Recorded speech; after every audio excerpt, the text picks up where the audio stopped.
Okay, hello everyone, this is Priest here, and today we are going to make a short or long, I don't know how long will it be. Anyway, we're going to create a video walkthrough or write-up, whatever you like to call it, of search by HackTheBox. Search is one of my favorite boxes in the platform. I've replayed it numerous times.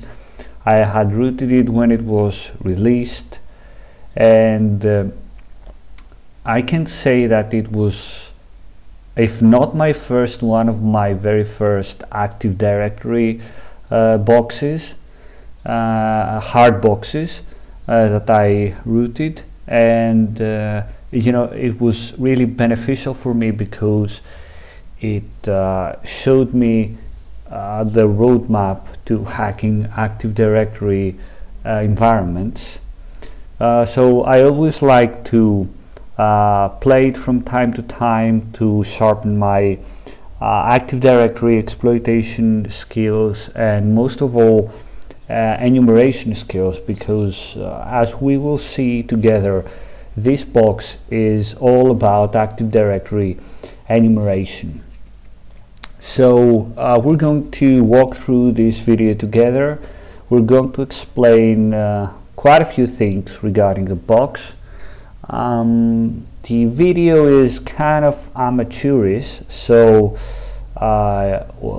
you know, you might expect some crappy sound because my microphone is kind of you know, low budget, and I will also pause. I may also pause the video from time to time to do something else or search for something, because I don't want to waste your time. So we've launched this machine. As you can see here, the IP address is this. Let's see if we can you know, ping it, see if it's alive. It's alive and well, so let's stop the ping. Sometimes Windows machines won't respond to ping, so you'll have to use the PN option when you're port scanning it with Nmap, but we'll see that during the enumeration step. So before we dive right in, okay, let's see what exactly this box is, and let's do some situational awareness. That's very important before you attempt any kind of contact with any machine. Situational awareness. Okay, so here we have search, which is an Active Directory box, and you know, it resembles some sort of Active Directory misconfigurations, which we will exploit to gain root access. Okay, so you can imagine this as a Windows workstation in an internal network. Okay, you will probably not see such a machine exposed on the internet. As we will see, DC services are running on this very box, and you know, you won't see a domain controller being exposed to the internet. So you can you know, simulate this in your mind like being in an internal penetration test, and you know, testing for any Active Directory misconfigurations. Okay, so this box is alive, and right now we can do some sort of port scan. Now we can check for you know, all possible open ports, and we're going to use a min rate of 3000. I'm sorry, I used the wrong IP address. It's from a previous box I played before. Okay,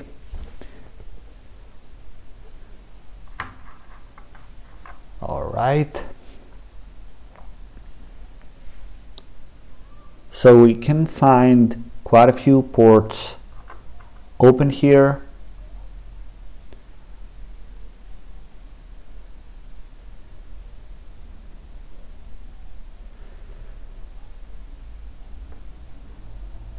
right? We will be more interested in these ports, in the lower ones, while the higher ones will not actually represent anything valid.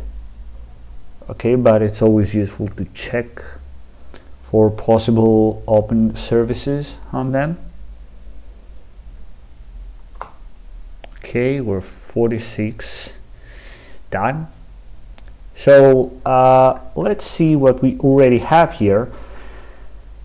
We have port 53, which is the dedicated port for DNS services.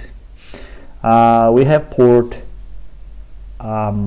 let's see, yes, we have port 139, which is the the Microsoft Windows NetBIOS service. We have, let's see,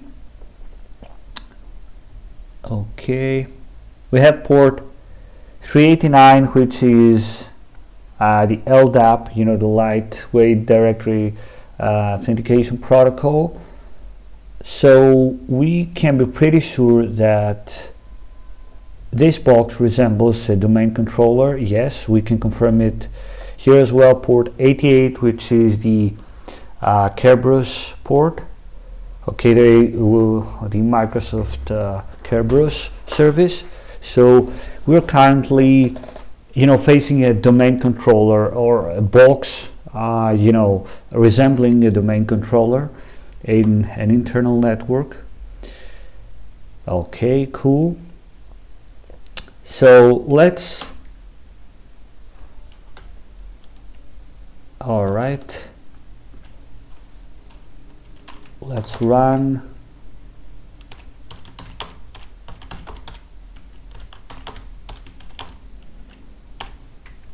Okay, let's run this port as well, and let's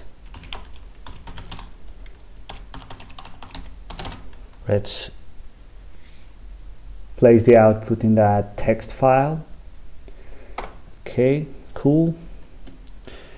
And while Nmap is running its enumeration scripts and all, and checking versions of these services, let's check some other things. Now, here in Active Directory, we usually look for misconfigurations. Okay, we're not looking for CVEs like we would do, for example, in an external pen test. Okay, so when we are in an internal network, we expect to face hundreds, maybe, you know, thousands of users and hundreds of workstations.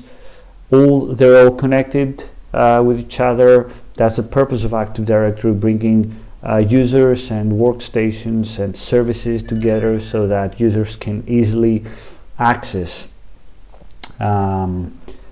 these. And most of the times you will face misconfigurations. For example, a user might be able to change another user's password, or a user or a service might have, you know, too high privileges, and it's all a matter of exploiting these misconfigurations and performing lateral movement in the network, trying to reach domain admin state. All right, so our ultimate goal here is to reach the domain administrator role in some way and compromise the entire domain. A huge part of the Active Directory hacking revolves around credentials. Okay, so I would say from my experience that around, you know, maybe 60, I would even say sometimes 70% of Active Directory hacking revolves around credentials, weak credentials or exposed credentials. You can obtain credentials in a huge variety of ways. You can try to phish them. If phishing is in scope, you can find them using ozing techniques. You can find them in you can find credentials exposed in file shares. You can sniff them from the network using tools like Invade or Responder. You know, there are tons of options. But the general notion of Active Directory hacking is this. First, you kind of begin from an unauthenticated state, okay? So that's the state where you don't have any credentials. Your first and most important goal is to obtain credentials of a valid Active Directory user. By the time you have obtained these credentials, you're then part of the Active Directory. You are sort of a user in Active Directory. You resemble a user in Active Directory. Okay, so if you find credentials using one of the ways mentioned before, then you actually have, you're part of the Active Directory installation you're testing. So by the time you have those credentials, you move to the post-exploitation phase, which all revolves around enumeration, local privilege escalation, and lateral movement within the domain in an effort to reach domain administrator state. So right now we are in the exploitation phase because we don't have a valid set of credentials. We're actually at the enumeration phase, and we want to find a valid set of credentials in order to become part of the Active Directory. As I mentioned before, and if you do some research on Active Directory, it's, you know, we could say that the biggest weakness of Active Directory lies in its very own nature. Okay, so it's a directory service, and it's meant to make it easy for users to find resources. Okay, so an authenticated user should find other users or computers or services in a very easy and straightforward way. But that's also the biggest weakness of Active Directory, because if an attacker, a threat actor, obtains a valid set of credentials, then he is part of the Active Directory and he can fully enumerate it. We will see it in that box. It's a great example of Active Directory enumeration. We will see it. It's very characteristic example. So right now we're at the enumeration phase. We have to find some valid credentials. Okay, I've already said the word valid credentials, the phrase valid credentials, way too much, but I can't stress that enough. All right, Active Directory revolves around this. So let's see here. Okay.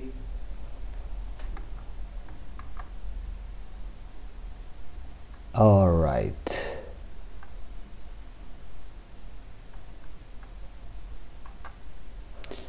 So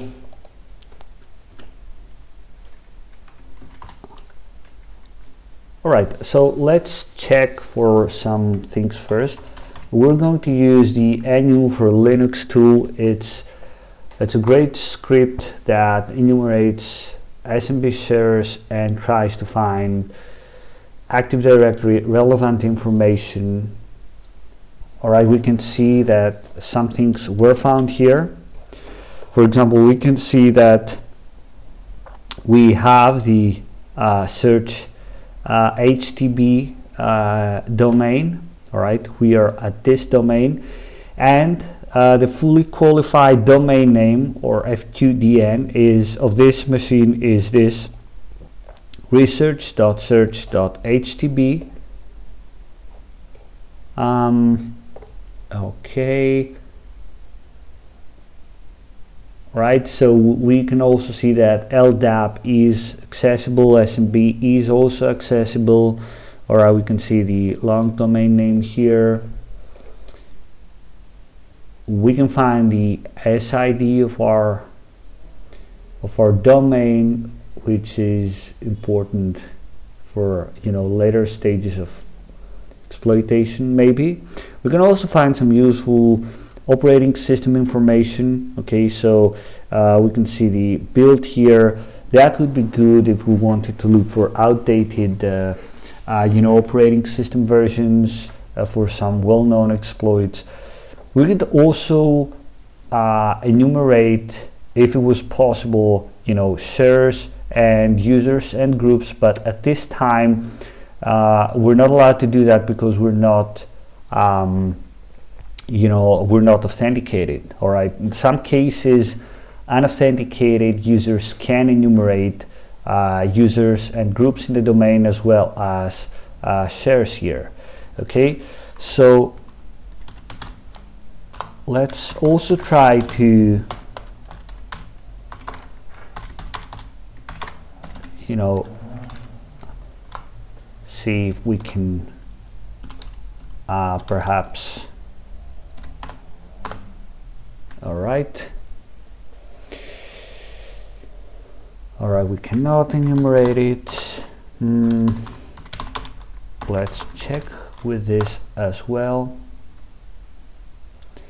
Nothing. Let's check with user root maybe. Sometimes guests have unauthenticated access to shares, but that seems not to be the case. So right now we don't have anything here. Okay, but you know, if we take a look at the Nmap report, we found port 80 here, okay, which we should definitely visit. Okay, all right, so we have a web service here. Now, as I told you before, search is an Active Directory machine, and it tries to resemble, you know, common Active Directory misconfigurations exploitation. It's a single machine, okay, so it tries to, you know, have all these services together. What I want to tell you here is that usually you won't find a website being hosted on the domain controller, and that makes sense because the domain controller is only accessible from the internal network, and it hosts the services which are essential for Active Directory to function: LDAP, SMB, Kerberos. So there's no reason to host a website or web service in the domain controller. Most probably you would find such a service on an exposed you know, web Linux server, or maybe you could find a web service running in another machine on Active Directory. But here it runs on the same machine, as the domain controller, because it needs to emulate this sort of you know, enumeration and OSINT part. So what the box is trying to do here is to you know, make us do a little bit of OSINT and try to find useful information in the website of the company. Okay, so right here we can find some information about what this company is and what it does. Of course, it's a bunch of gibberish here, but what's important here is this. All right, this is it, our team. Okay, as you can see here, we have a bunch of names. All right, first name and last name. We have 8 of them.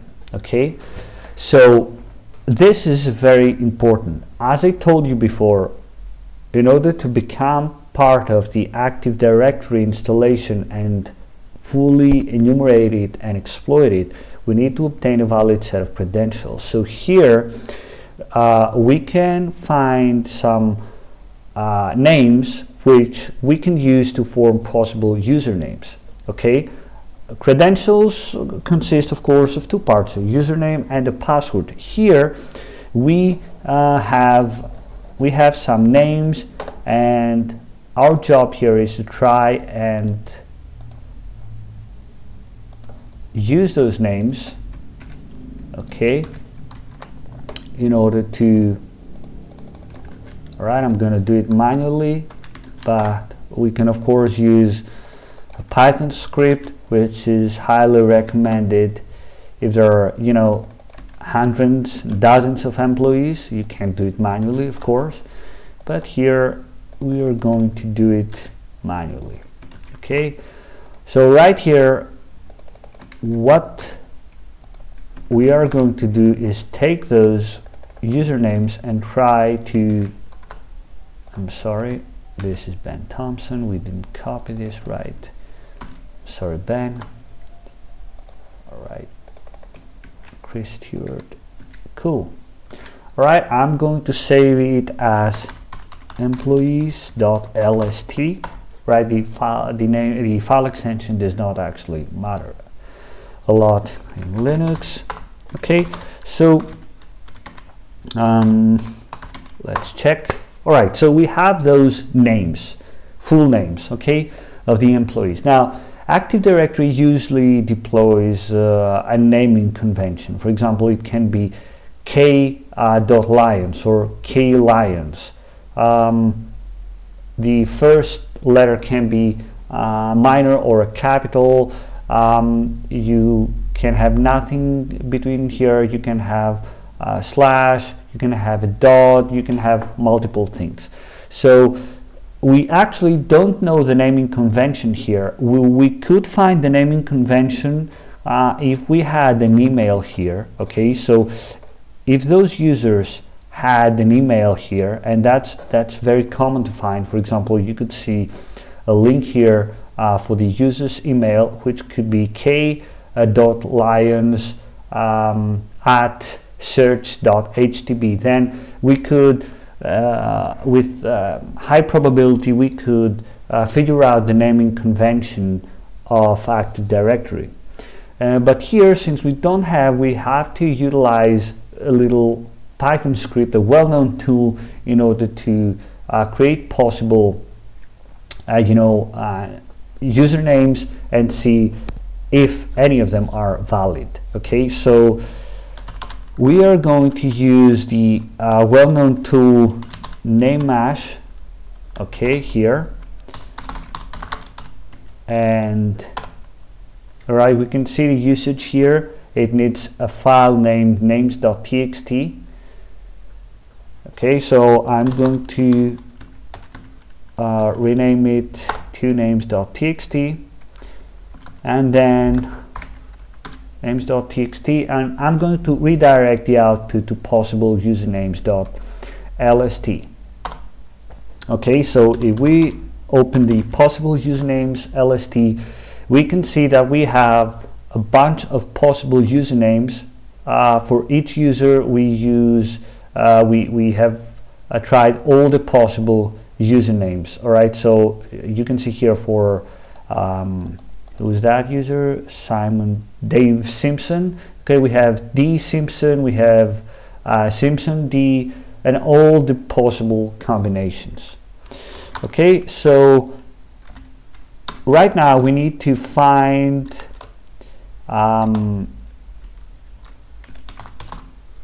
what naming convention is valid. Okay, so let's use another well-known tool, Kerbrute,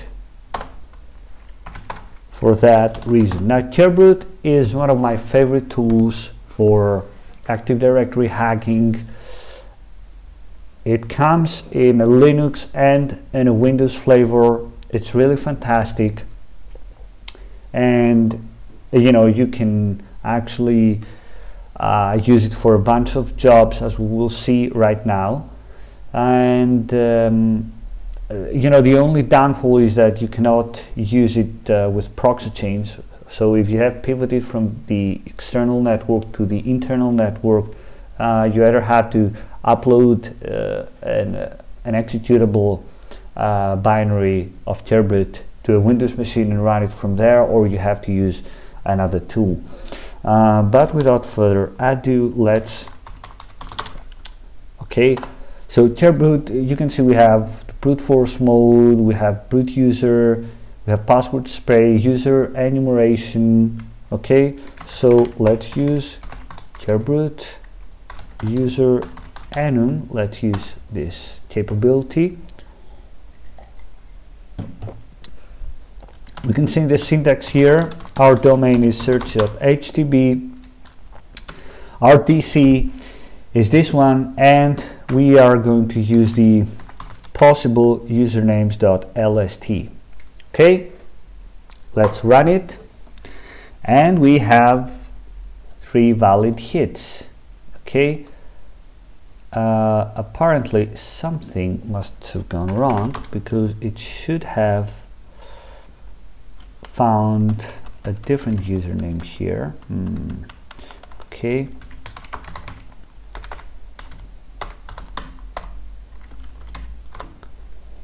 all right, yes, we have done a small copy mistake. All right, yes, all right, now, all right, I'm very sorry for this. As I told you, it's an amateur write-up and we're going to do a lot of mistakes. Now let's run it again, and yeah, we have Kili, Dax and Sierra, which are all valid users. All right, so I'm going to copy them. Okay, okay, Kill Lions, it's Dax dot Santiago, and we have Sierra dot Fry or Frey, I don't know what the name is, and we're going to say that usernames.lst. all right, so this is the valid naming convention. It's the full name dot the last name, the first name dot last name, all minor letters. Okay, and let's make sure that our file is correct. All right, they are recognized as valid usernames. All right, so we have some valid usernames, but we still lack a password. Now that's a big problem, because we need to find a password, we need to find a valid set of credentials in order to move forward. Okay, now Turboot has another useful capability, which is password spraying. It has actually the same syntax as before, and you know, right now we could try and use some common passwords like password 1, 0 successes, or we could try password 1 exclamation mark, or we could try when this box, when was this one released? Over a year ago. We could, for example, say winter 2022 exclamation mark. We could try and use some common passwords. Always be careful when password spraying, because you could lock accounts out, and this could be a huge red flag for defenders, and of course you could cause huge problems for the company you're testing. Okay, you don't want to lock too many accounts out. Okay, so right now we have to search for a valid set of passwords. We could try and look for passwords in file shares if we had access to them, but we currently don't.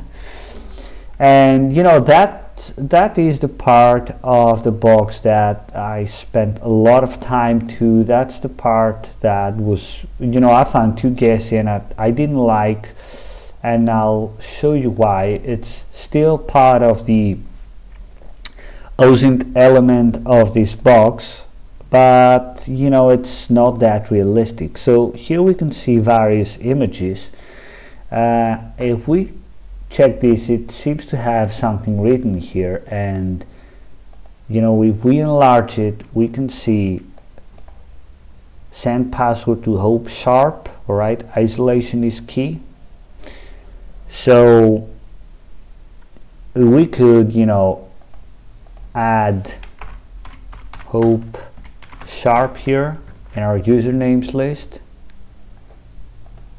and we could say isolation is key question mark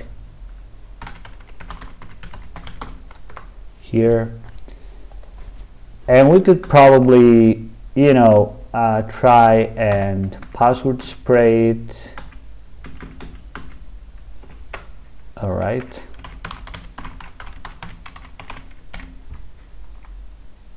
All right, and we find a valid login. Okay, so, you know, this is kind of an OSINT element. However, you know, I don't quite find it that realistic because, you know, so the web developer, he took some, you know, photos for the website on his own, and, you know, he accidentally posted it here. Okay, that's, you know, I don't find that very realistic. For example, we could, you know, locate credentials in GitHub repositories like I've experienced in other engagements in labs, but this one, you know, it seems a little guessy and not very realistic. Or another common misconfiguration which you can experience in another box by HackTheBox is users using their usernames as passwords. Okay, and, you know, if let's see, yeah, here I think we can also use, there is an option to use, you know, the username as a password. So here it was a part of the box that I didn't quite like. I spent quite a lot of time on it. I remember reading some hints in the Discord servers, but we keep moving forward. So in any case, we have found a valid set of credentials. It's Hope Sharp with this password. Okay, so right now we have completed the enumeration phase, and we actually moved to the exploitation phase. All right, so we have found our valid set of credentials. We're now part of the Active Directory, and we can fully enumerate it and find tons of information and see how we can move forward. All right, I'm going to take a small pause and we'll continue shortly. Okay, so we are back, and right now we are going to enumerate our domain with the help of our newly found credentials. Okay, so one of the first things I like to do is, you know, use this tool, LDAP, domain dump. It's really helpful when you want to use LDAP to, you know, dump all the information from the Active Directory installation you're testing.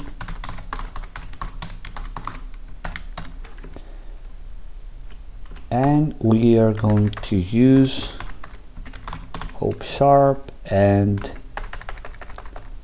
search.htb.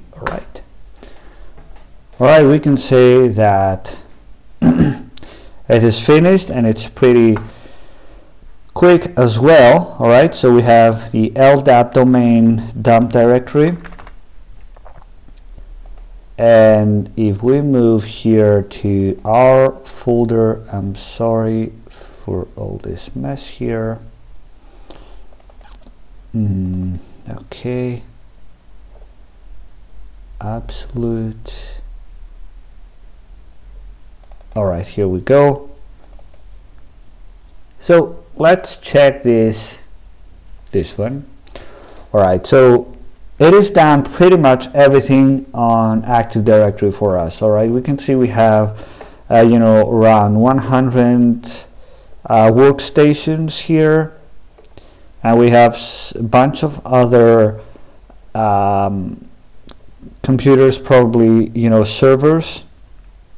We can also see here that password is not required for these computers. We can also see some very interesting names here, right? COVID and research, which will probably be of use to us, since they are the only computers that you know, have some more information here, like the operating system version.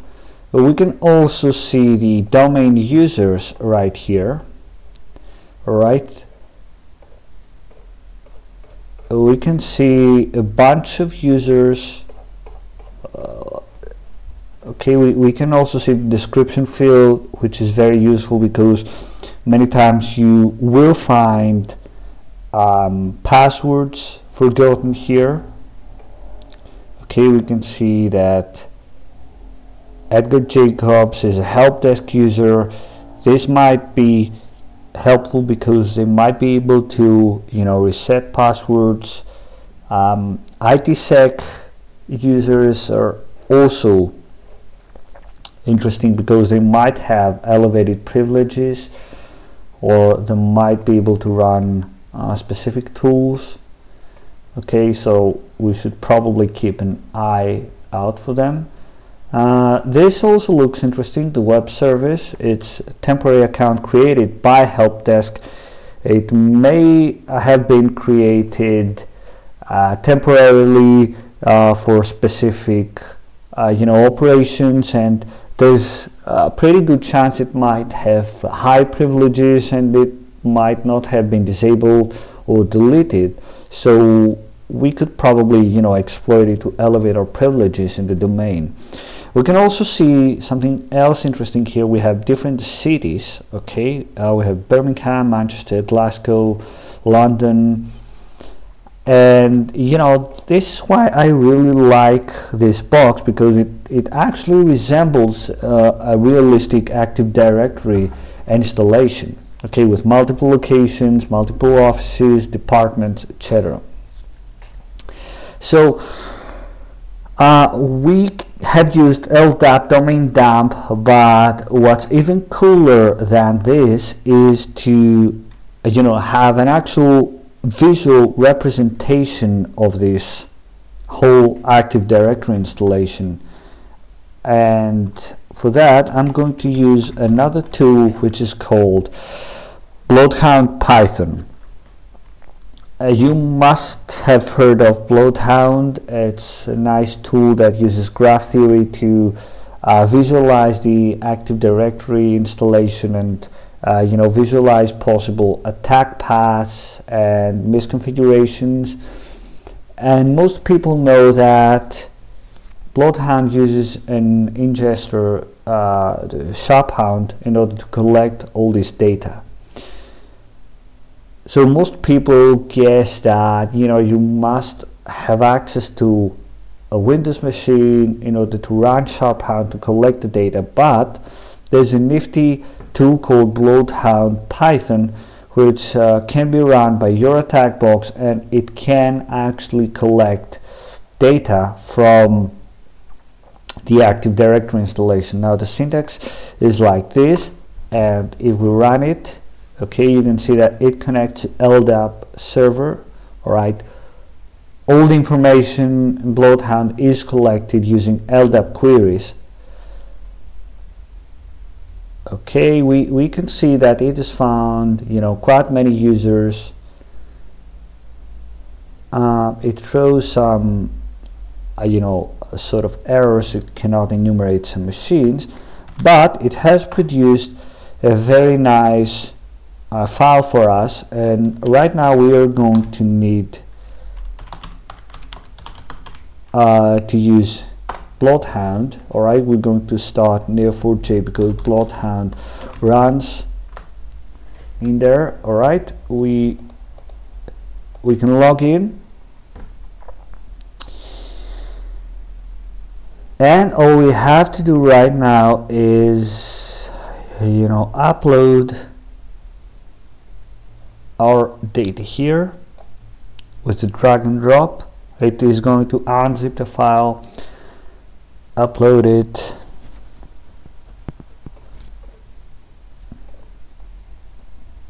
Okay, it has also some interesting Azure queries if you're testing an Azure Active Directory installation. Okay, let's refresh the stats. We can see that we have lots of stuff here. All right, now we have one domain, search.htb. We can find all domain admins. All right, here we have the administrator. That's the default Active Directory domain administrator, and we have this Tristan Davis user, which is interesting. So we can mark him as high value. Okay, we can also check right now for possible inbound control rights. For example, another user might be able to change this user's password. For example, okay, we can see, yeah, that's interesting. COVID.search.htb has generic all rights. Now, we're going to cover all those things later on in the video, but what's important here is that you can find many useful information, and you can find them, you know, quite easily because they're visualized and it's easier to see it. So we can find the shortest path to domain admins. Okay, as you can see here, all right, we have the users group. We have, you can see all those interesting information here. Bloodhound is really a tool that you should get accustomed to. Okay, we have certificate services, lots of interesting stuff. Okay, now one thing we have to do here is to go to hope.sharp and mark this account as owned. Okay, that's important because we can visualize paths from owned users. Okay, and we can also keep track of how many users we have compromised and what actions we can take using them. Okay, all right, so right now let's clear our terminal and let's see if we can actually enumerate the file shares of this host using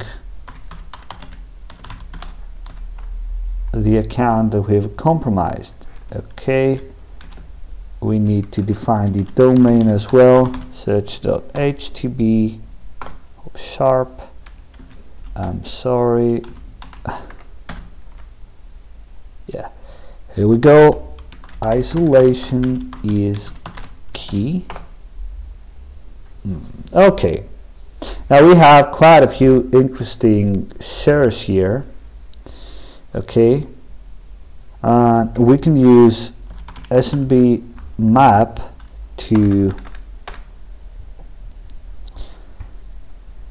you know, see our privileges here.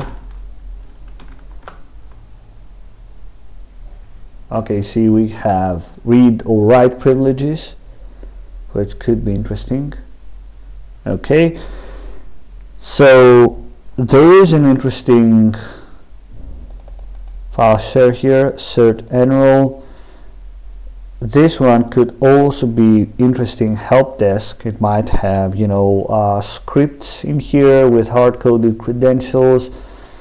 Redirected folders is also useful, and the sysvol is also quite useful.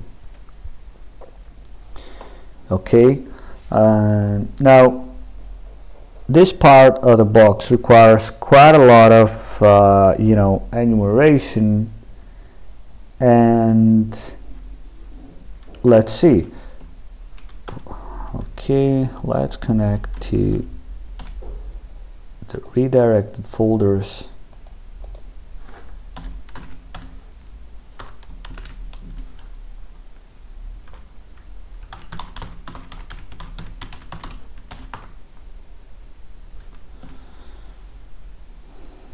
Okay, we have done something wrong. Oh yeah, we have the L option here.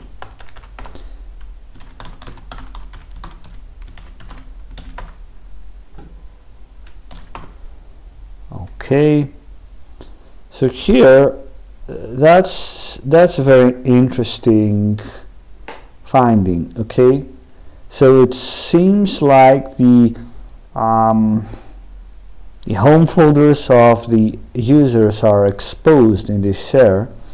So here we have found some other usernames as well. Okay, previously we only had 4, but right now we have more. So it would be useful to, copy all of them. Okay, and paste them here, and try and see if they are valid. Now here we should definitely look inside each folder and see if we can find some interesting things in there. For example, a user could have text files, I don't know, having passwords in there, or having configuration files forgotten. There are many things that you can find in home folders of users, and usually you will find exposed information. So it's a huge part of enumeration. But right now, what's interesting here is that we have discovered some new users. Okay, now we have to polish this a bit and keep only the first column, and we're going to do this with this command. As you can see, I use cheat sheets because I can't remember anything. All right, users.lst, and let's grep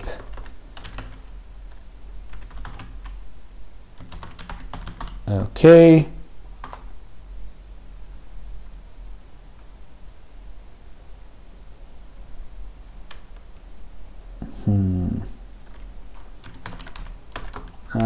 Must have done something wrong. Yep, I'm sorry, I should not have redirected that. Or probably something is going on here.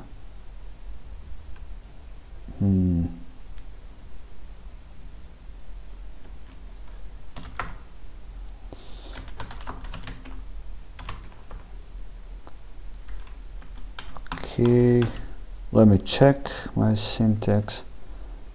I think that's right. Ah, Jesus Christ. Oh my God. Yep. We should cut, not grep.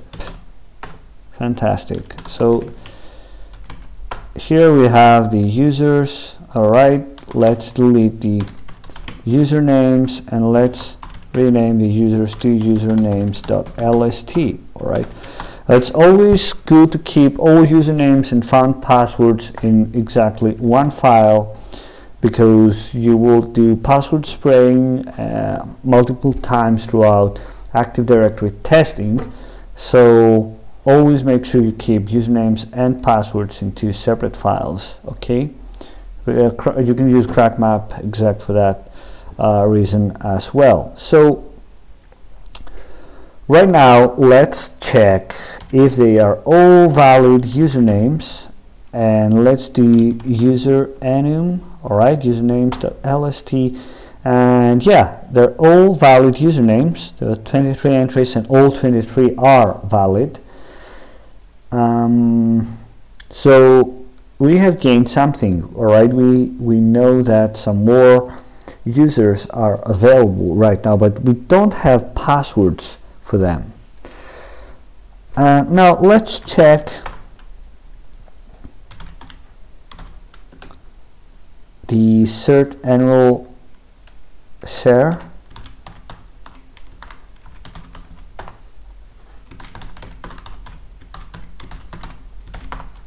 Because there's definitely something interesting in here.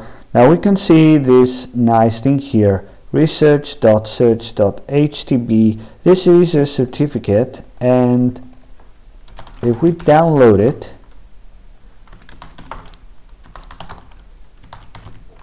okay, you can see it's a certificate.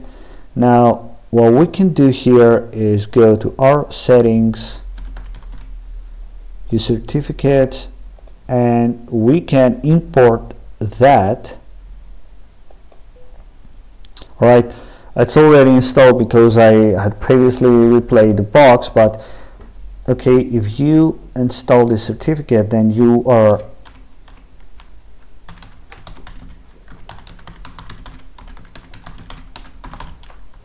will be able to access this web service. Okay, now here you also need to add research.search.htb to your Etsy host file, alright, in order to be able to access it. Now this was you know, we could say another, I don't know, rabbit hole, probably, because although you can access the HTTPS version of this web page, is not really something new in here. Okay, so you won't actually find something. So right now we don't have anything to proceed here. Okay, we know that you know, our user does not have any specific privileges here. So right now what we can do is to try some different techniques. Alright, we have a valid set of usernames, and what we can actually do is try and find out if some of these users are ASRIP roastable. Okay, so if they don't require, alright,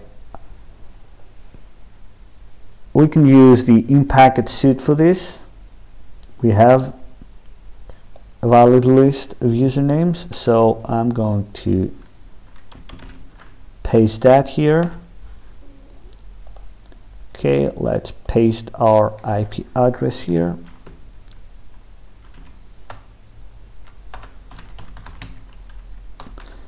And let's specify our domain.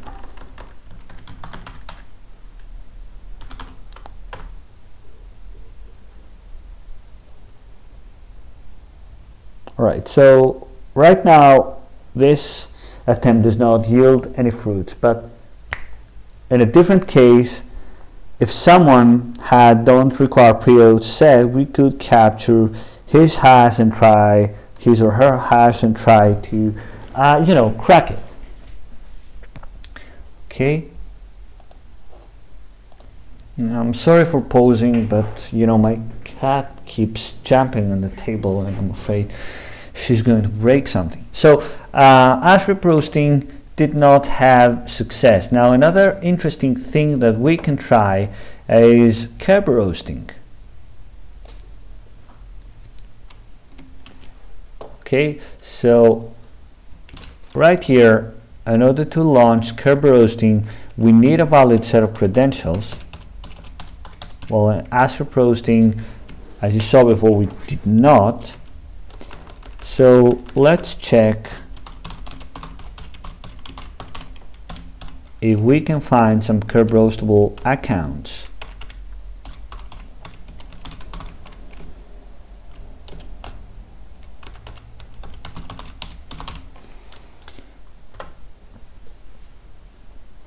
And we indeed have found something.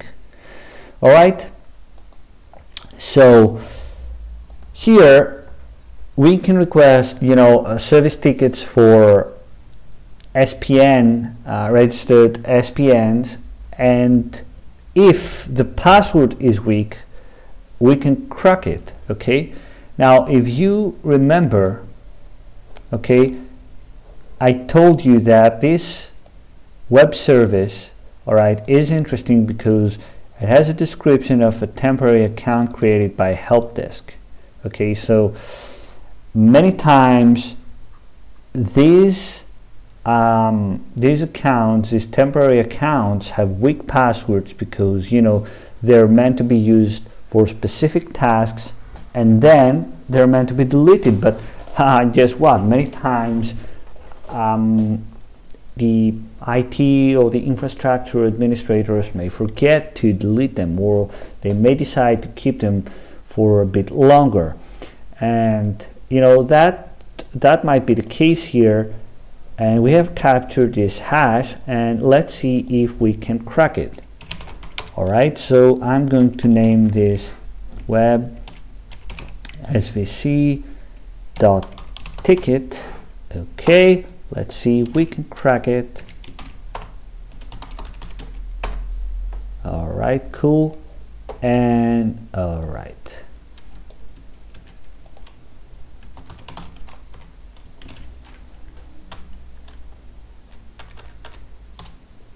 let's optimize it and let's specify this attack mode, and we're going to use the Rock Your List. All right, for, you know, CDFs, it's the most common word list that you can use, and it has cracked. All right, it was fast. And always remember that in CDFs or exams, password cracking is not meant to take long. So if something takes too long to crack, maybe you're in the wrong foot, or maybe you have made a typing mistake, or the hash is not in the right format. But in real life engagements, it's not the case. You might need to run password cracking attempts for, you know, hours and maybe even days. And many times you will require, you know, strong password cracking rigs. So let's place that here, and let's add this nice password here. Okay, so we have found that, and right now we have another password. Okay, so let's use another favorite tool, Crack Map Exec, and see if we can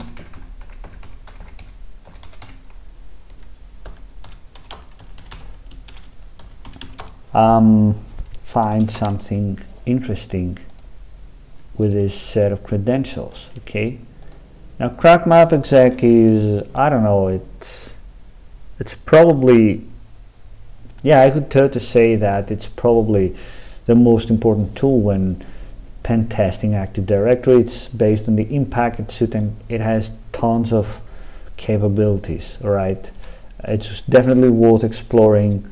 There is also a great module in you know, in HTTP Academy. In any case, all right, it's a valid set of credentials, definitely, but right now I don't think that it will yield us any more information. All right, so if we go to SMB client and let's see here if it can give us access to any new shares, maybe. All right, I'm sorry, we should not have done this. And yeah, we should not use that tool. I'm sorry, you know, typing and speaking at the same time is not my strong point. Okay, let's see if, you know, this account can give us any more access. All right, now we don't have access to the help desk file share, which could, you know, probably have some more interesting stuff in there.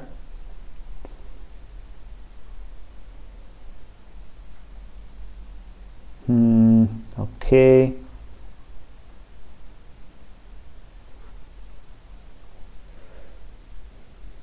Now, another thing that we can do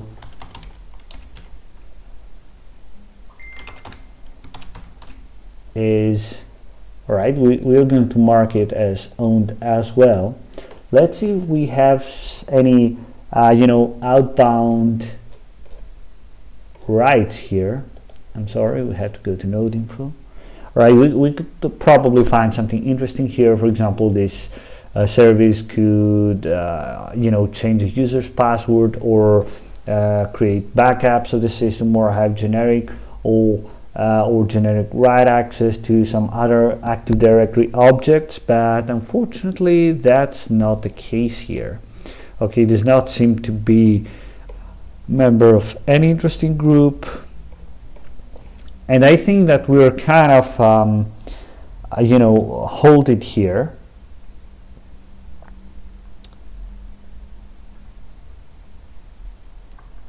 So right now, let's go and do some more situational awareness. Okay, let's see where we are at and what our possible next steps could be. Okay, so we have obtained 2 valid passwords, and we have a bunch of users. Okay, in Active Directory, we have enumerated the shares properly, but we haven't found anything. So right now, it would be a pretty good time to do a password spray. So we have all those usernames, and as I told you before, password spraying is something that we will do multiple times over our penetration testing while we're in Active Directory environments, because password reuse is not only common among services. Okay, for example, an administrator might use the same password to access WordPress and SSH on this web server.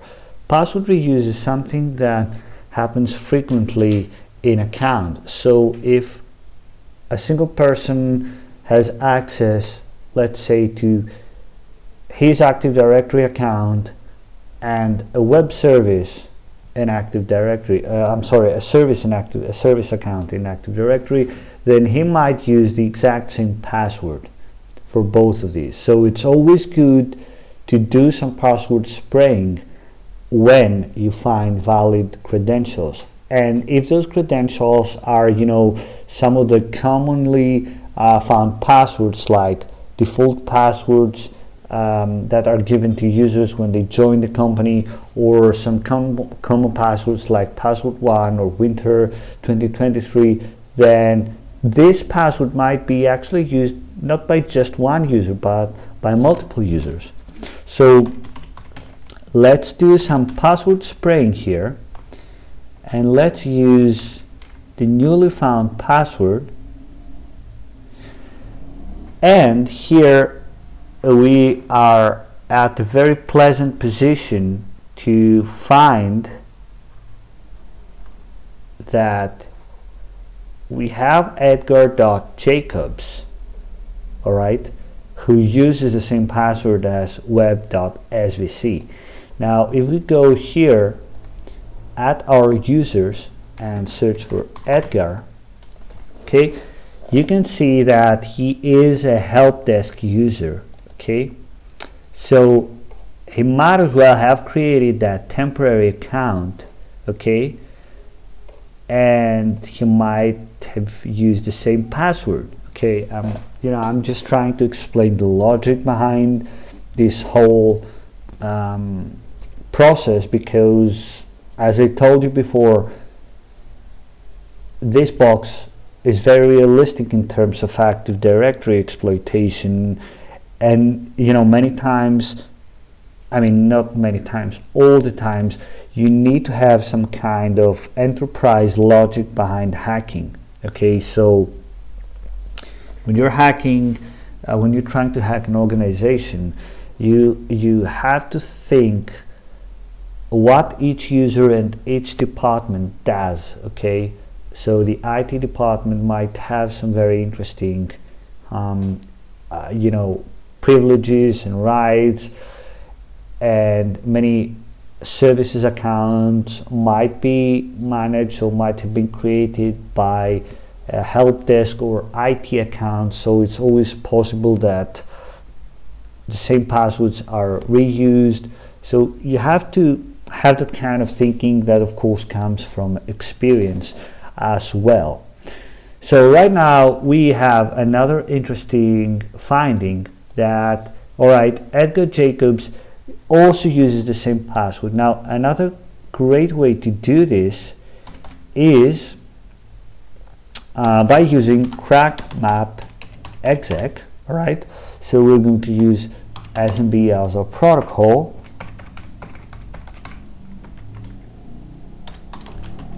Usernames,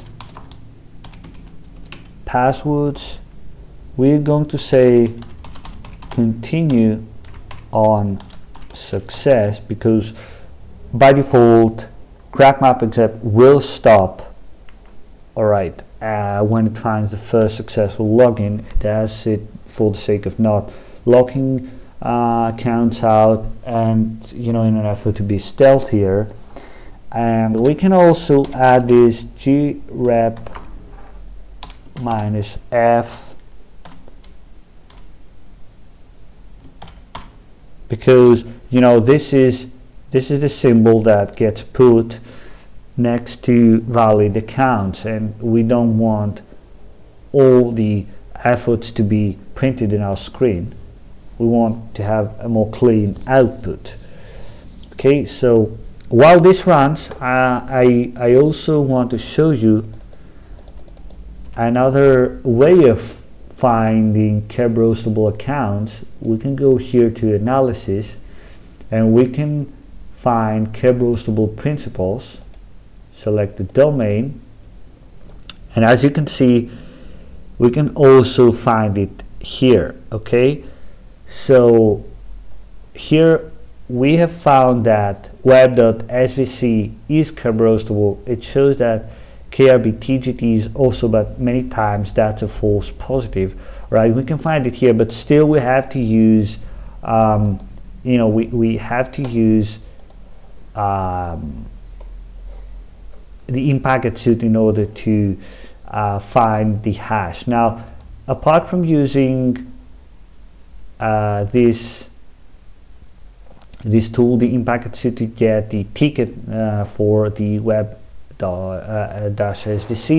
we can also use crack-map exec, and we can also use kebroot in order to find the keb-roastable accounts ticket in order to crack it. Okay, so right now, okay, what do we have here? Yes, we have found that, all right, Edgar Jacobs with this password and web.svc with this password are valid, and hopes are with the initially found password. Okay, so right now let's try and see if Edgar.Jacobs has any interesting access to the file shares.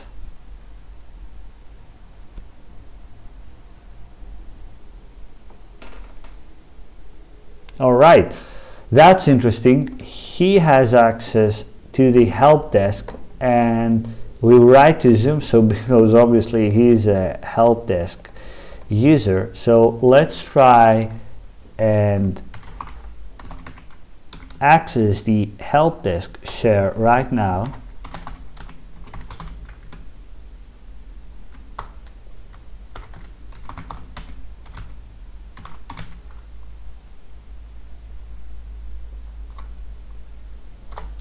Okay, let's place the password here. Alright, we didn't exactly copy this. Okay, we're in, and there is nothing. Well, bad luck for us, there is nothing, so nothing interesting here, I guess.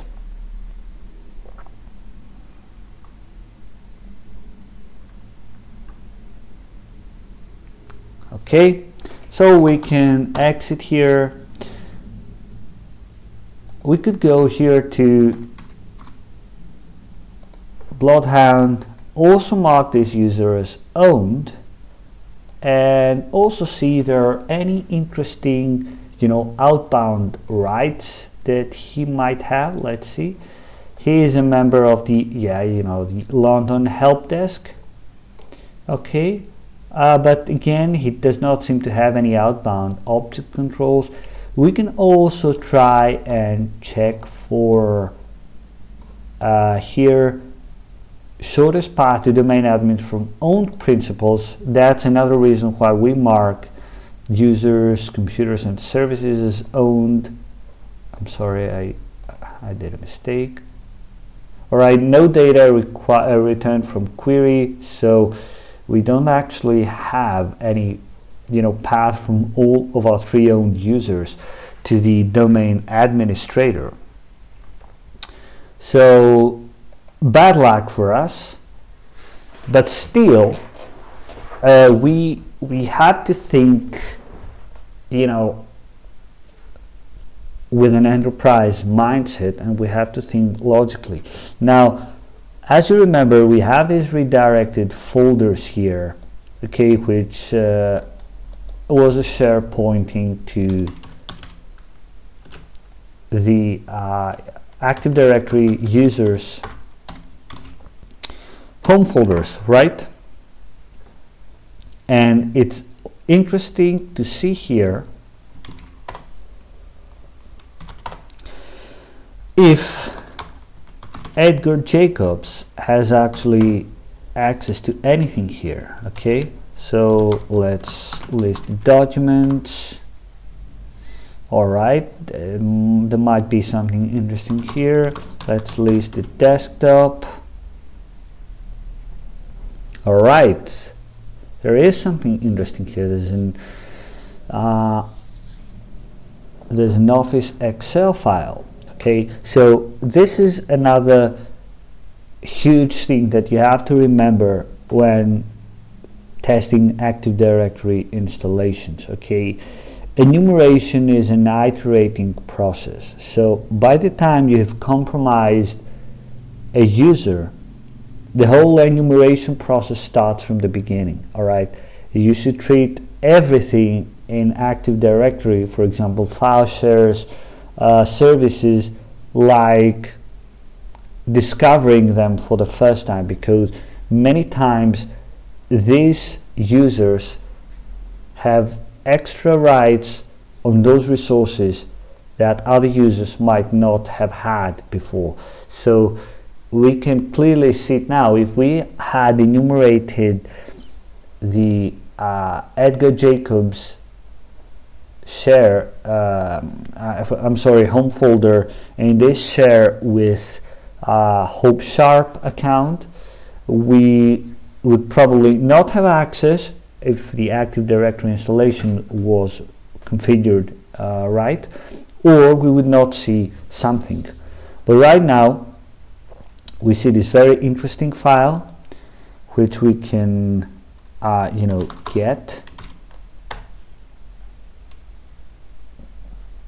I'm sorry, we have to go to desktop and get it. Okay, let's exit and let's check this phishing attempt. So it's Microsoft Excel. It will probably have some useful information. I'm going to use my Google Drive to open it in a while. Okay, we are back. We have opened this phishing attempt Excel file. We can see some stats here. Okay, and it says here passwords. Okay, so we have some usernames, and what's interesting here is this. We can drag this and it will reveal some passwords for us. So these are probably phished passwords, okay, of those users. So we can copy these, we can create a new file and say leaked usernames.lst, and we can also copy all those passwords and paste them in another file.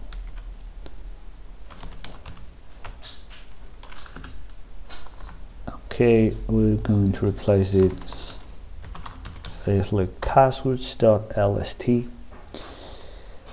Okay, so here, and that's another important Active Directory misconfiguration, or I should say more a bad security practice, is that sometimes leaked passwords are still being used, okay, or they might be used with slight modifications.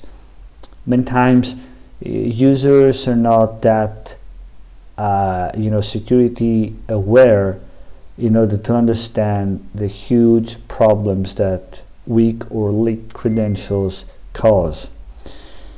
And that's why I mentioned earlier that you must have some kind of enterprise logic behind hacking Active Directory installations, because the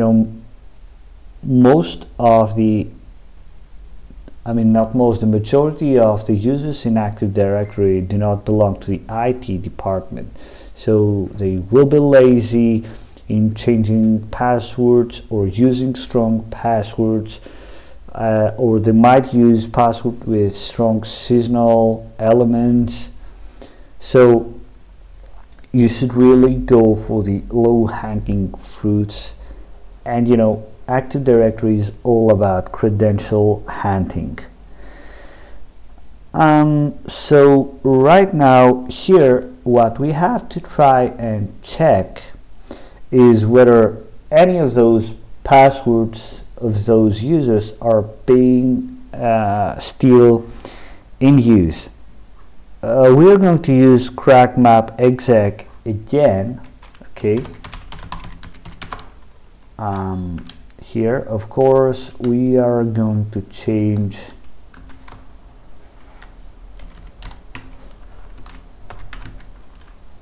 the name of the files, like usernames and files. But right now, we are going to use another option, okay.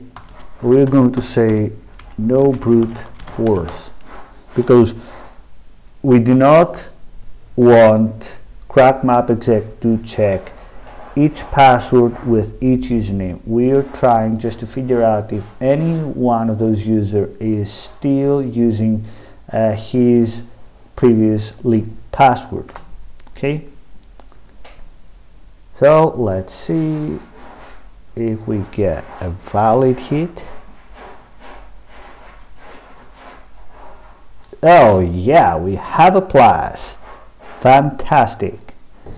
Alright, so it seems that Sierra Fry is still using this nice password, okay. Bad security practice, Sierra. So let's go and paste it here. So we have 3 passwords, and we know that this password belongs to Sierra Fry. That's actually a very good find.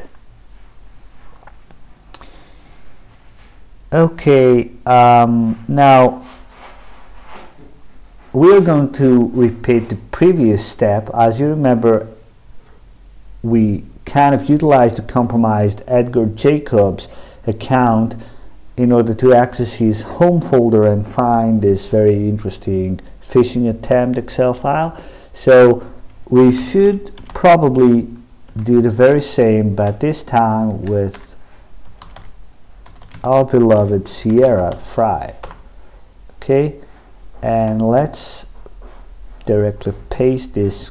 You know, it's a quite complex password. It's not a bad password, but it has been phished, so it should definitely be changed.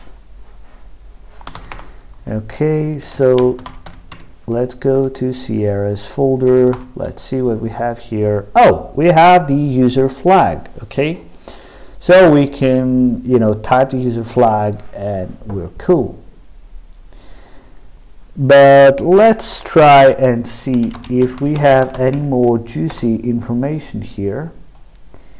Okay.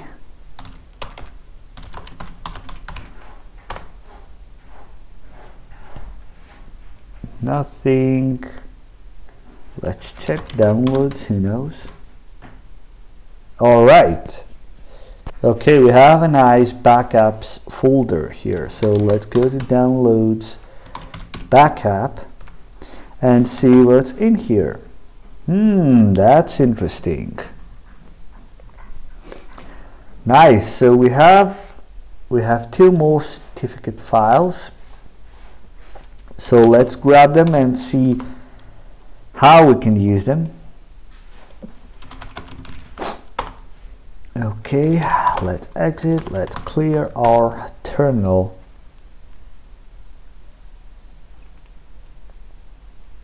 All right.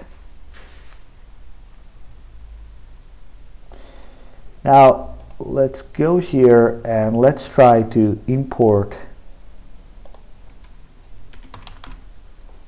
the certificate here. Okay. All right. It asks us for a password. Let's check Sierra.fry. It's incorrect. Maybe try her password. That's a good guess. Okay, incorrect. All right. So it asks us for a password, and you know, we'll probably have to try and crack it. All right, there is a tool that can crack. You know, there is a tool that can extract hashes from such password protected certificates, and then we can try and pass it to John in order to crack it. So let's go. Yes, it's pfx to John, and we're going to try and append this to .hash. Okay, and then let's go and say John search.hash.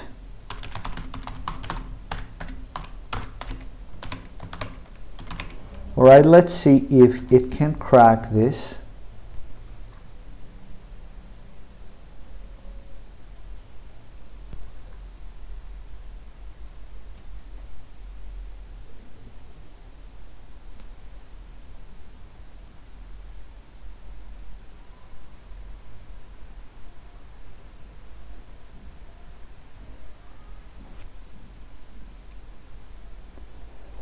Okay, as you can see, password cracking is kind of demanding.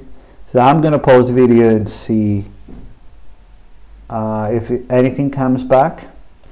Okay, we're back. It took around, I don't know, 2 minutes to crack, but we found Miss PC. I guess she is pissed a lot. especially probably if they tell her that her password is leaked and she has to change it. But let's try it. All right, we are golden. Okay, cool. Let's try and okay, now let's try and import staff.pfx as well. Let's try to do a password reuse. Maybe she uses the same password. All right, that's great. All right, password reuse. Remember what I told you? So it's 2 certificates, and you know, she uses the same password. So if we click OK, we now have access to a different service. But now the thing is, where should we navigate to that service? Now, if you take a close look here, it says staff.pfx. So we should probably try and go to, you know, this domain and go to staff. Okay, let's identify ourselves with a certificate with Sierra Fry, of course.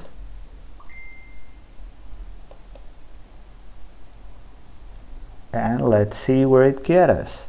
All right, great.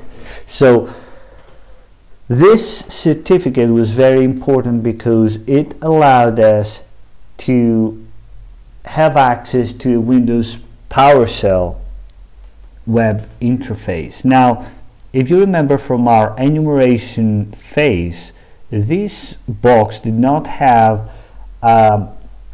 Windows Remote Management port open. 5985 port was not open in this box, so we should get somehow, you know, probably remote access to this box, and unless we're administrators, PS exec would not work, right? So having remote code execution, remote access using the SMB protocol would not be feasible. So right now we kind of get how we could you know, access the machine. Of course, it is going to be through a Windows interface, and let's go and see what we could access here. So let's place this. Of course, we know the password, right? And the computer name, let's say, let's go to our domain computers here. I remember from Enum for Linux that it was this, right? So it's research.search.htb. Okay, it's always good to use the FQDN here. Let's see if it works, of course. Let's not save this. And it has worked. Fantastic. Truly fantastic. Okay, so who am I? Of course, I'm Sierra Fry, and host name. Yes, we are at research. System info. Let's check our system info. Access is denied. Yeah, that's something that you will encounter in quite a few Windows boxes. If you're not a local administrator, it will not allow you to you know, access this. So right now we can do quite a lot of things here. Okay, we can see if there is any kind of antivirus solution running, if it will allow us, of course. Now in the meantime, we should go to Bloodhound and also mark Sierra Fry as owned and check if she has any outbound rights, and we see something interesting here. Okay, we see something very interesting here. So Sierra Fry is a member of the Birmingham ITSec, which is a member of the company's general ITSec group, and this group has that read GMS a password privilege. Okay.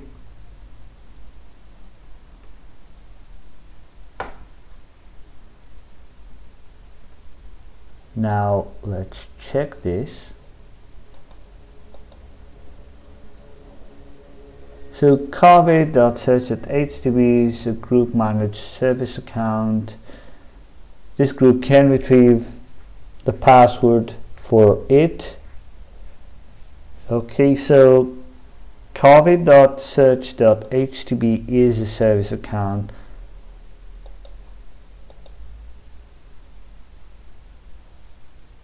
And we can see that COVID has, generic all rights to this user. So let's go back to Sierra Fry and illustrate our attack path again. So Sierra Fry has, we could say, double hole privilege to read the GMSA password of COVID. Now we can look for abuse information here. It says there are several ways to abuse it. Okay, we can use this binary here.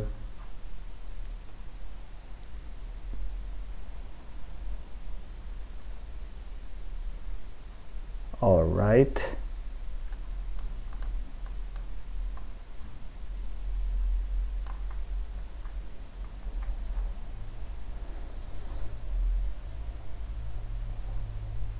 Let's try and Google right here how to create a GMSA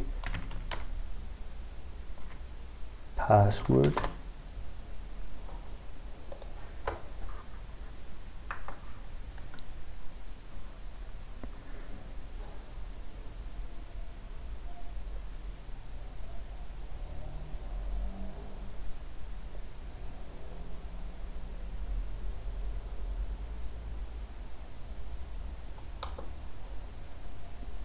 Right, Hacker Recipes is quite an interesting blog. All right, here it has some very interesting. All right, so there are multiple ways to read GMSA password. The first one, yeah, okay. All right, so let's try this commands here. Of course, we're going to modify them.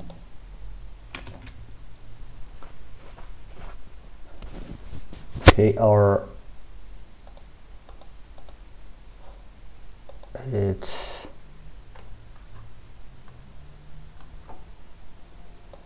covid.search.htb.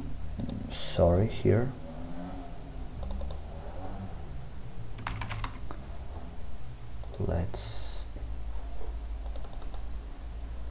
All right.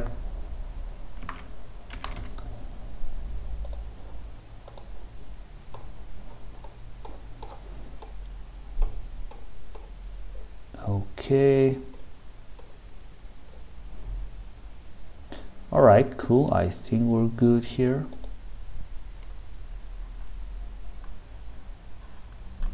Okay, let's press submit.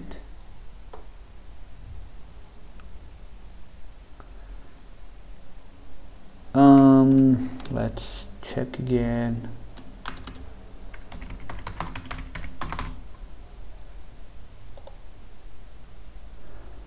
No, unfortunately nothing. Let's check our bloodhound again.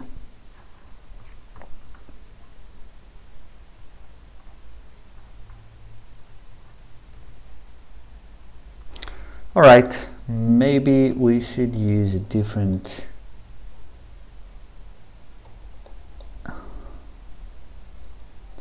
okay, we have Sierra Fry here.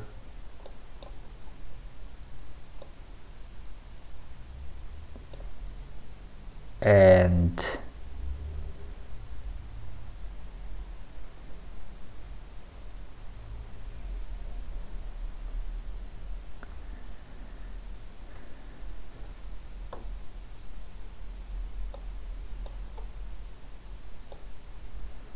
okay, I'll check it out a bit and we'll get back to you because I don't want to waste your time. Okay, we are back. We finally found out what the problem was, and it was a matter of enumeration. You can see here that we were trying to use COVID as a name, but the distinguished name is beer-adfs-gmsa, so we should actually use this instead of COVID that we were trying to use before. Now, as we found out here, we can either use this way or we can use the GMSA password reader, which is a tool written in C#. The source code is here. You can clone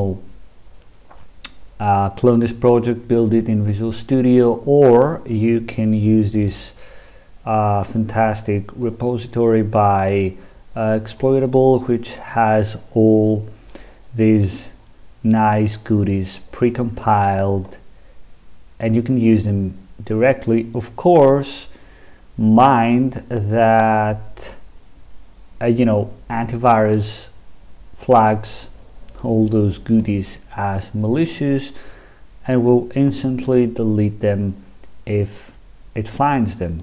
Now in our case, it doesn't seem to be activated here, but we can, in any case, we can use this command here, and we will definitely dump the hash here. Okay,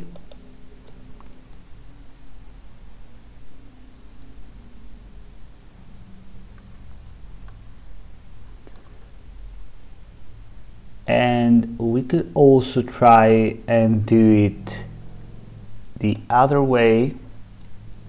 We could also try to use these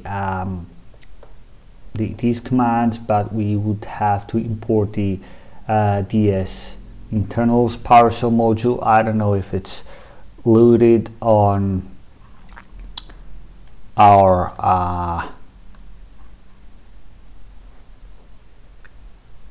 I don't know if it's loaded in the current box or not. I'm sorry, I'm looking for something else at the same time.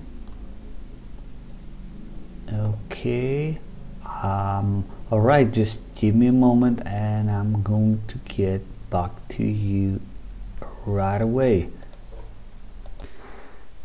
Okay, we're back now.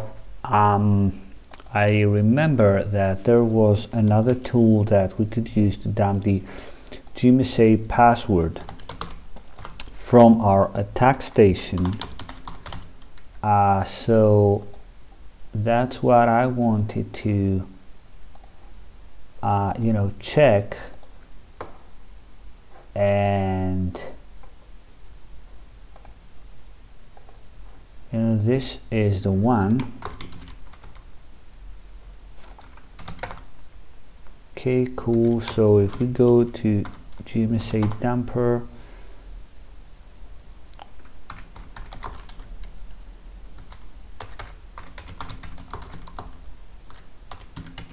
let's install the requirements.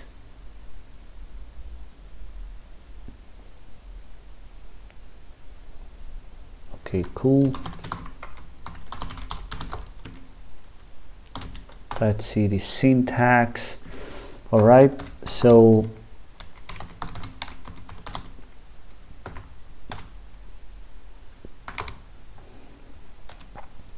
let's check the password here. Okay.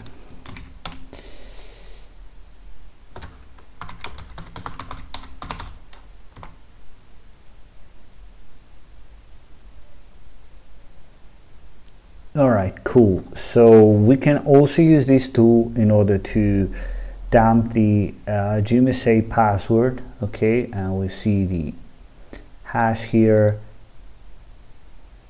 is exactly the same as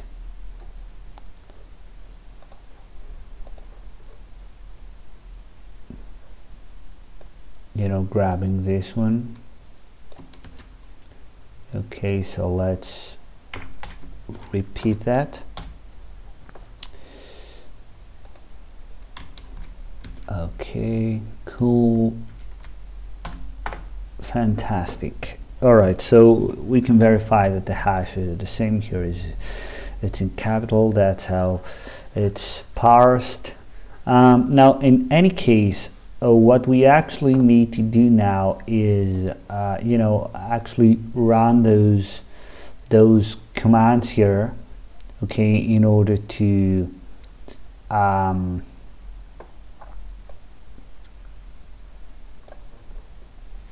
be able to obtain a session as this this user here. Okay, so we are going to need to utilize some, we could say, scripting in order to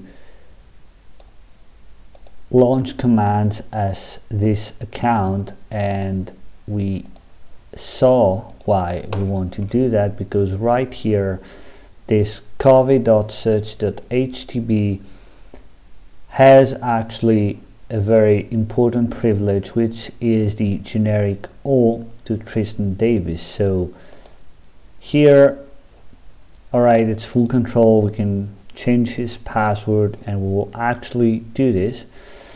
And all right, let's go here and okay, let's go here and say our user is this.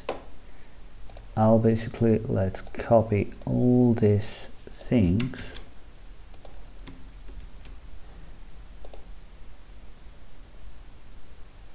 Okay, and right now let's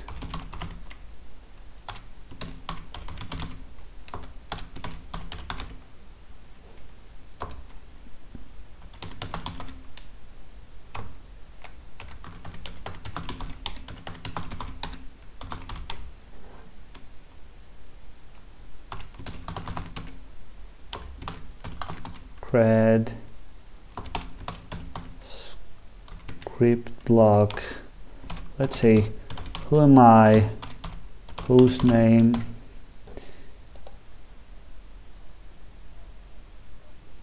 all right, cool. All right, you see we have authenticated as beer ADFS GMSA. All right, so right now we can launch commands as this account, and we already saw that this has generic all privileges to Tristan Davis.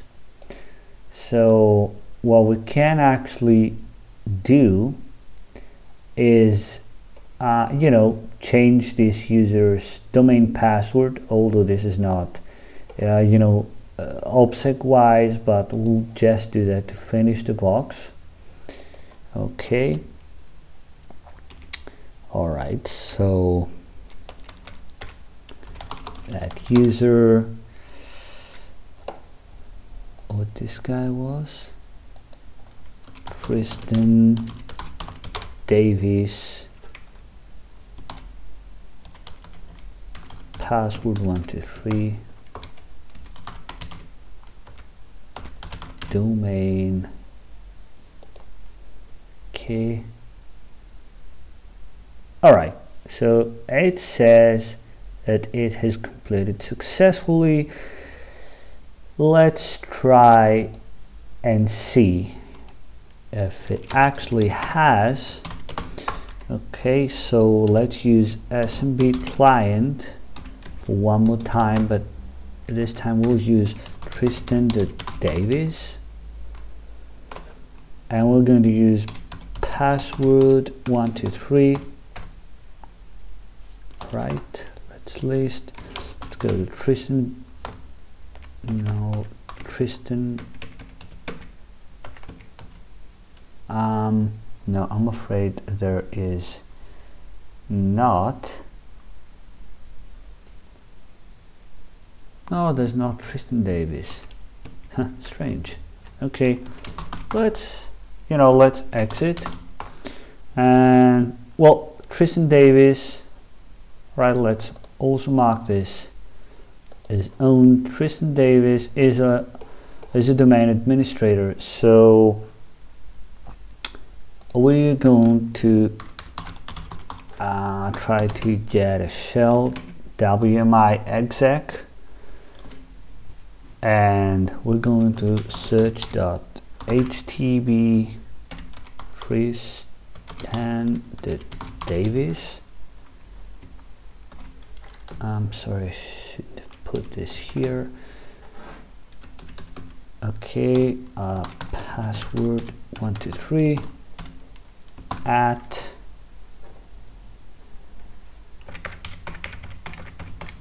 if I remember well. Okay, let's see if it succeeds. Cool. All right. Who am I? I'm Tristan Davis, and let's say host name. Okay, dear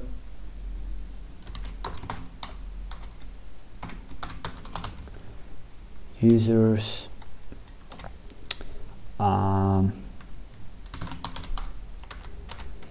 administrator. Yeah, flag is on desktop.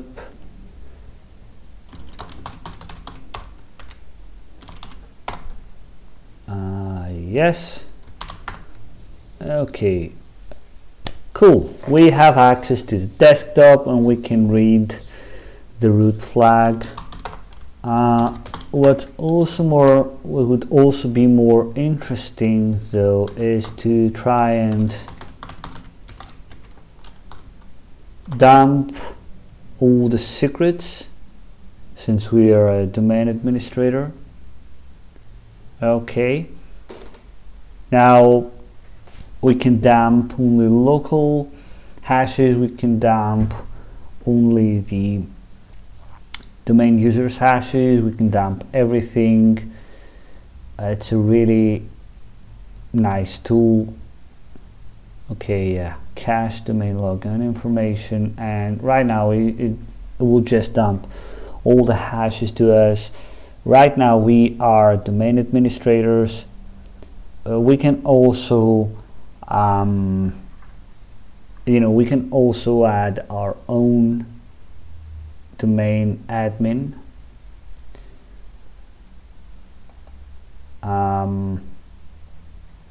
Okay, for example, we could say to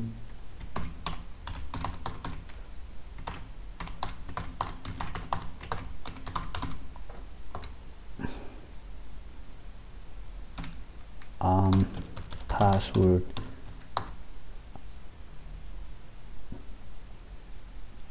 1 2 3, yes.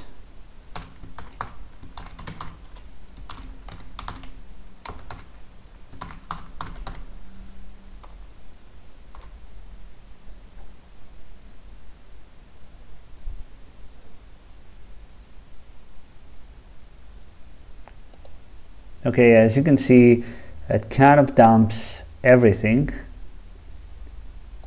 Okay, cool. And alright, let me check some commands, because as I told you before, I can't remember anything. Yeah, we did a mistake obviously here. I wanted to say pass to. Okay, and let's say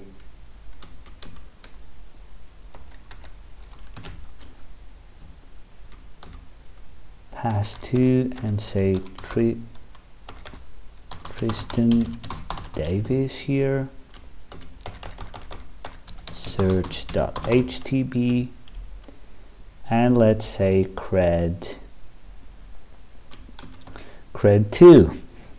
Okay,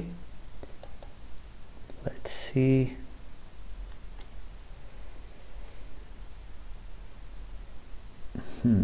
Must have done something wrong here.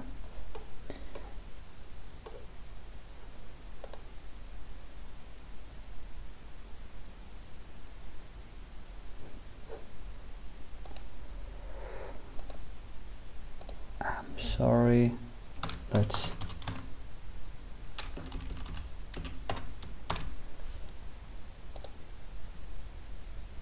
okay, cool. And we can use now this, I'm sorry, this command here, and say,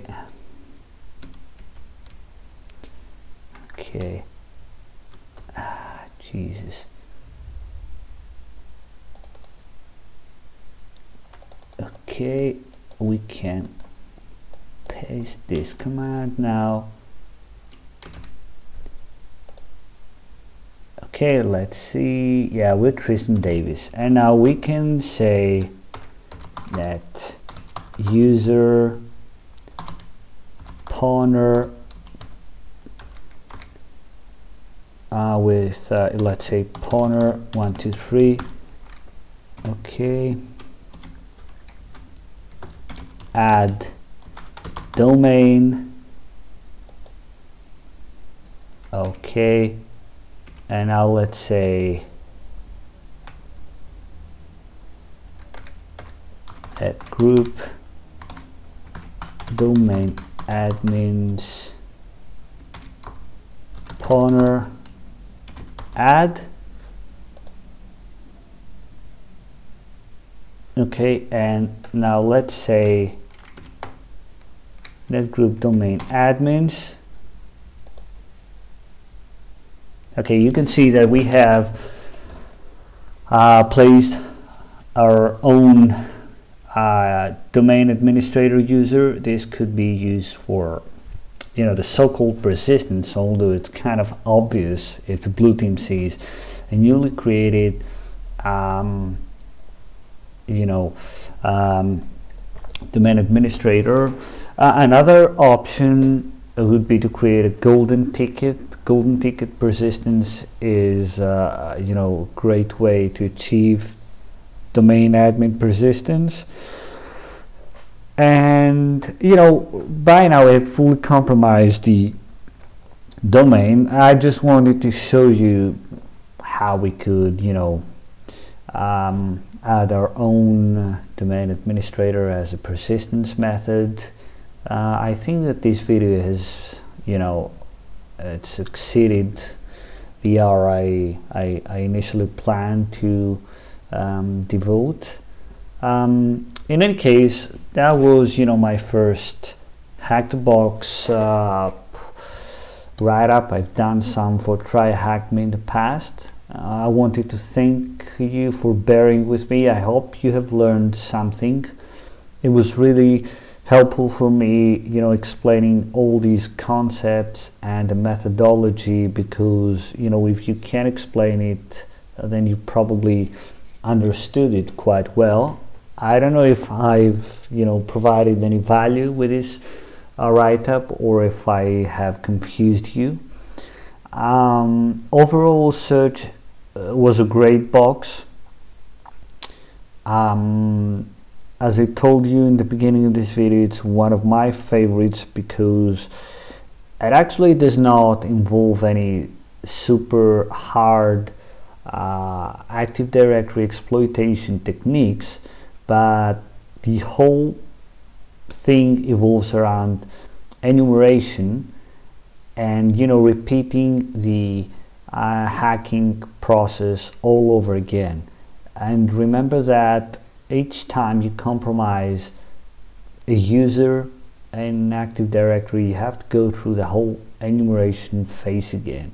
Okay, see if you can find anything new, add file shares, see what kind of privileges, either direct or indirect, this user might have. Okay, remember that rights are inherited from groups, so it's always worth doing enumeration, password spraying, and above all, try to implement some enterprise logic behind your hacking, because Active Directory is supposed to help actual humans access resources. Okay, so most of the misconfigurations you're going to find, all the security flaws, are caused by humans, and they are inherently part of the human nature. The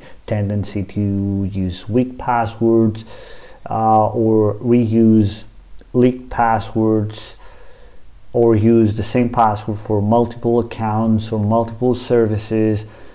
That's part of the human nature. Okay, and remember that not everyone is tech savvy, and not anyone is willing to use password managers or enforce strong password policies. Also remember that strict security policies are kind of in conflict with the operations of an organization.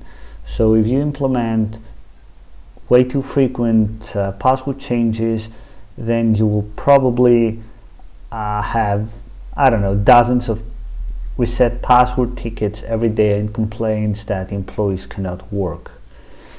So thanks for bearing with me. I hope you enjoyed this video. I hope you learned something new. There are much better walkthroughs and write-ups out there. I actually checked some of them to see how they explain some concepts without them talking for hours like I do. But I just wanted to give a bit of a different dimension to the write-up and mention this whole human error and enterprise logic that is behind this specific box. Okay, so thanks for bearing with me once more, and happy hacking.